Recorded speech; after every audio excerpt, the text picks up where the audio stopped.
today is something a little bit different because I'm not a renowned off-road rider.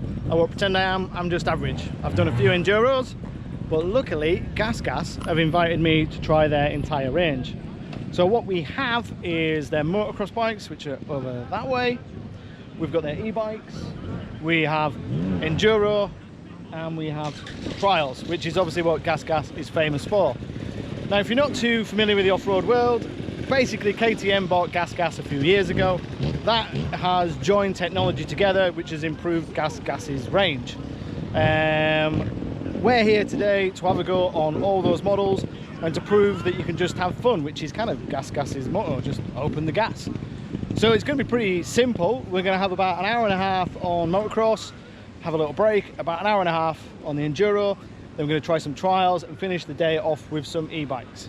Yes, you are going to laugh at my attempt of off-road riding, but I represent the average kind of guy or who's going to ride enduro or motocross. I guess it's appealing to those guys who want a little bit different. They've been riding road bikes for 20-30 years and in winter want to try something a bit different. So let's give it a go. Let's dress up, all the gear. What's the saying? No idea.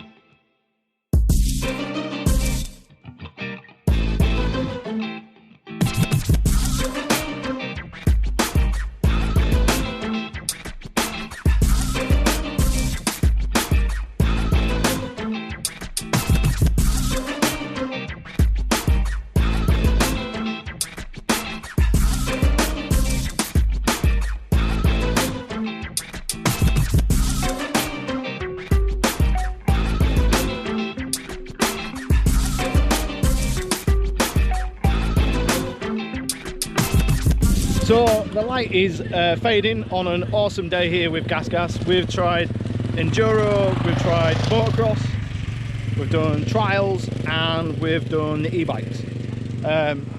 Tough day, but hugely enjoyable. Honestly, I can't tell you how great off-road riding is, and it doesn't matter what your level is.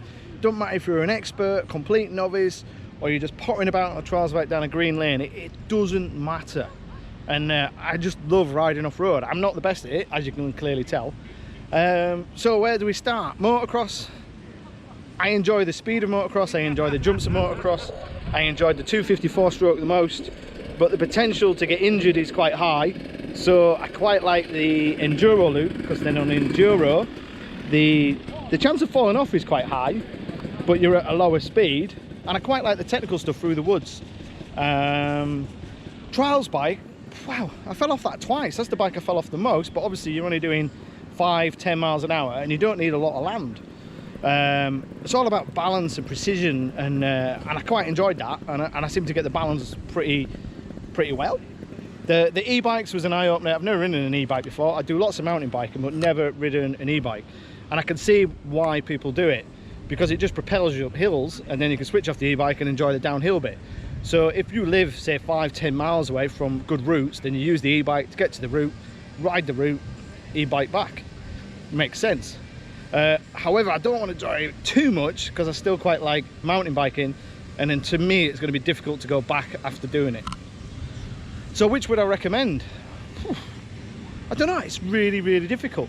I guess it depends on your ability, your cost, your price, and where you want to ride. On a trials bike you don't need a lot of room. Mountain bike, obviously you don't need as much kit and you can just go straight from your house onto the road. Motocross is usually enjoyable, but then you need to join a friendly club, get to a motocross track, you probably need a van or a trailer, etc and etc. Enduro, I really enjoy enduro. The clubs that I've rode with are hugely friendly, amicable, and again, you don't have to be an expert. Like the last one I did, I think I finished last. But still, I enjoyed it. Hopefully this has been a little bit of an eye-opener to the different aspects of off-road. Hopefully you're going to give it a go. Hopefully you can try one of these. Big thanks to GasGas. Real big eye-opener. I never knew their range was this big. I never knew their range was so large. Hope you're enjoying the updates on this channel. If you do, please subscribe. If you've got any suggestions or any videos you want, like how-tos or more sports bikes or guides, let me know and I'll see what I can do. Now it's time to ring the wife, check the overdraft and see which one I can afford.